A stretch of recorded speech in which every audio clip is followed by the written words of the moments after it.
भवानी जी आप क्या हुआ? वो फतेह दादा ने income tax officer Keshav Kumar का खून कर दिया। फतेह दादा ने? लेकिन वो तो हवालात में बंद है। हम इतना जानते कि खून उसी ने किया। लाश को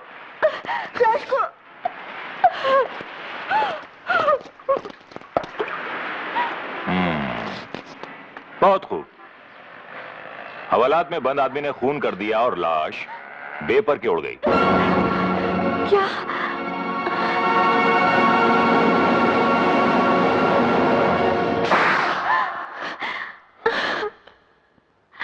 क्या ये सच नहीं है कि एक दिन सुधा ने अपने पति केशव के साथ आपको रंगे हाथों पकड़ा था?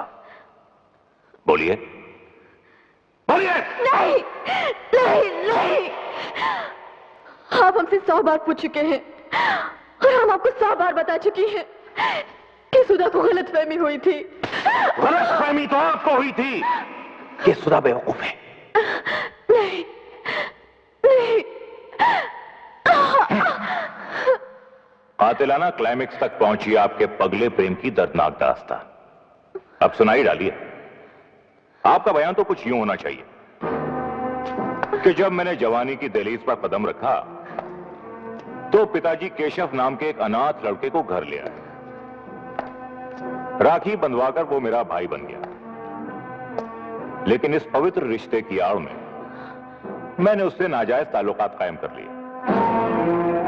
4 महीने पहले मुझसे ऊब कर उसने किसी और से शादी कर ली। जब राखी के दिन वो मुझसे यह कहने आया कि अब वो मुझसे सिर्फ भाई की हैसियत से मिलेगा तो मुझसे बर्दाश्त नहीं हुआ और मैंने उसका खून कर दिया।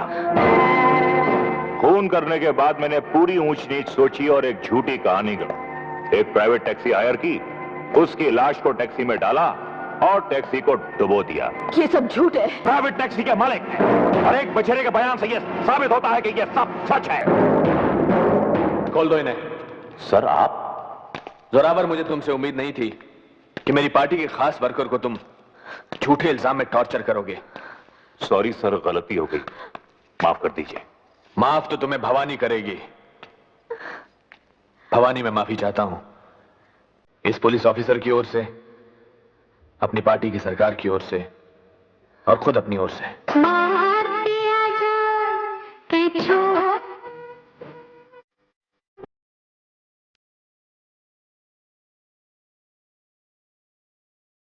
आओ फतेह आओ, मैं तुम्हारा इंतजार कर रहा था। कैसे हो?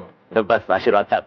अरे अरे भाई, बहुत बहुत शाबाशी और बहुत बहुत शुक्रिया। आओ बैठो बैठो। नहीं, अरे बैठो, यही थी यहाँ।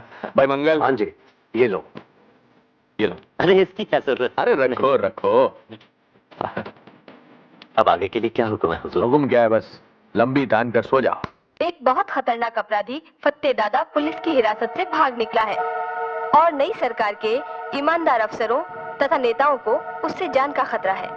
यदि फतेह दादा कहीं भी किसी को दिखाई दे तो कृपया 100 पर फोन कर दें। सूचना समाप्त। ये क्या हो रहा है? एक नाटक, सनसनीखेज सा। क्या मतलब? पुलिस?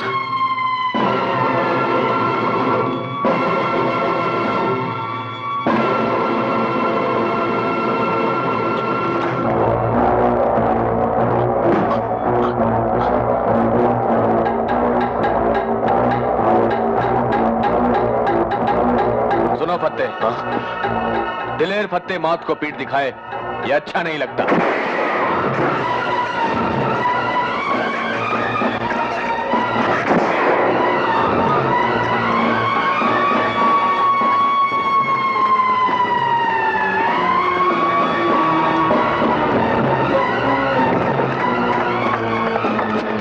जोरावर सिंह, ईमानदार केशव का हत्यारा मुझे मारने आया था मगर खुद मारा गया।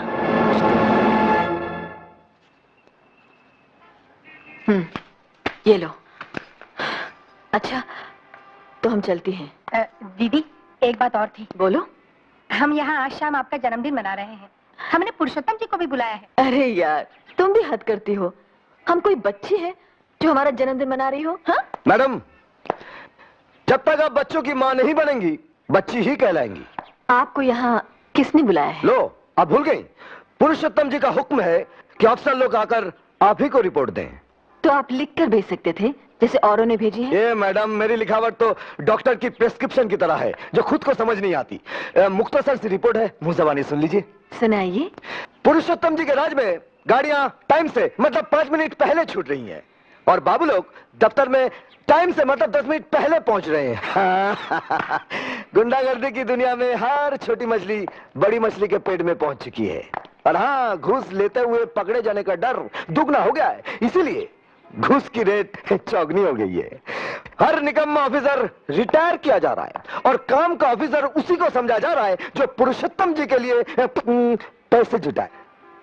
इंस्पेक्टर आशुतोष, आप तो यही समझते हैं ना कि दुनिया का हर इंसान आपकी तरह नाकारा और बेईमान है? अरे नहीं मैडम, नहीं। मैं समझता हूं इस दुनिया में 1 लाख में से फकत 99,999 इंसान बेईमान होते हैं। एक आपके जैसा नादान भी होता है जो हर बेईमान को ईमानदार समझता है। आप अपनी अक्लमंदी समेत फौरन यहाँ से चले जाइए।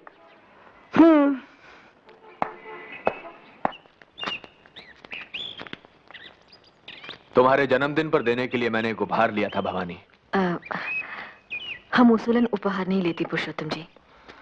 मैं भी, क्योंकि उपहार की शक्ल में घूस देने की कोशिश भी की जा सकती है, लेकिन यह उपहार तुमको लेना ही पड़ेगा। खोल कर देखो।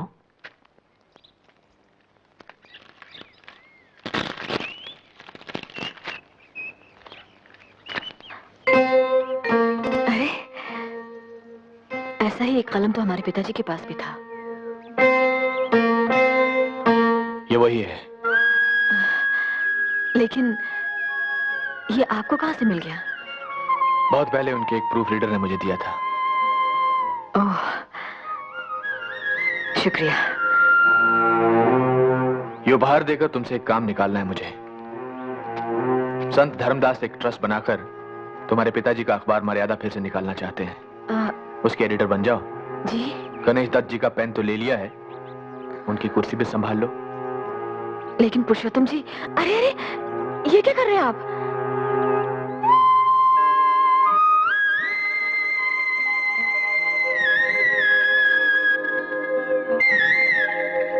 इस गरीब की जान बचा रहा हूं।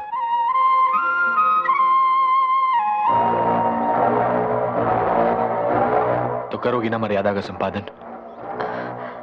पुरुषोत्तम जी, हमारे पिताजी का अखबार किसी पार्टी का नहीं था। यह अखबार तुम्हारा होगा भवानी, किसी पार्टी का नहीं। तब तो कोई एतराज नहीं। तो सबसे पहले इस अखबार में हमें फत्ते के गुरु सत्तार के खिलाफ आवाज उठानी है।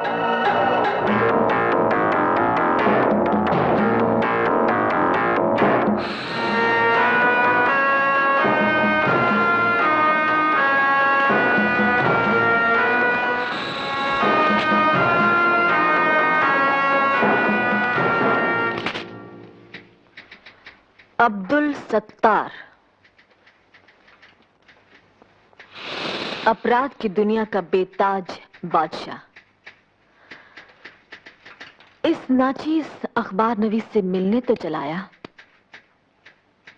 भला क्यों? महज ये बताने कि अपराध की दुनिया का बेताज बादशाह अब यह खाकसार नहीं, वो शख्स है जिसे आप संत धर्मदास के नाम से जानती हैं। गालिबन आपके इस अखबार को चलाने के लिए पैसा भी वही देता है। आपको यकीन ना आ रहा हो तो इस फाइल को पढ़िए, इसमें उसका सारा कच्चा चिट्ठा है। आप इसे पुलिस में क्यों नहीं दे देते? इसलिए मोहतरमा कि पुलिस वाले अब सिर्फ उन्हीं मामलों की छानबीन करते हैं जो आपके अखबार में उछाले गए हों। अच्छा, ये आपसे किसने कह दिया? इंस्पेक्टर आशुतोष ने। मैं कागजात उन्हें दिखाकर ही आ रहा हूं। मेहरबानी करके आप इन्हें छाप दीजिए। हम आप जैसे स्मगलर और दलाल को एक शरीफ आदमी पर कीचड़ उछालने का मौका नहीं दे सकती। स्मगलर कौन नहीं है मोहतरमा? आपके मालिक पुरुषोत्तम तो ख्यालात तक बाहर से ला रहे हैं। हिटलर के। और दलाली तो आज का सबसे ज्यादा पसंदीदा पेशा है। कोई जिस्मों की दलाली कर रहा है तो कोई जिन्सों की। लीडरान अपनी कौम को बेच खा रहे हैं और अखबार नवीस अपने कलम को। मगर हमने अपना कलम नहीं बेचा है। तो क्या आपने धर्मदास की दुकान जमाने और मेरी दुकान उखाड़ने के लिए ये सब मुफ्त में छाप दिया है? इंसान कोई भी काम तभी करता है जब उसे कुछ मिल रहा हो या मिल सकने की उम्मीद हो। माँ बाप तक बच्चे की परवरिश इस उम्मीद में करते हैं कि बुढ़ापे में वो उन्हें सहारा देगा।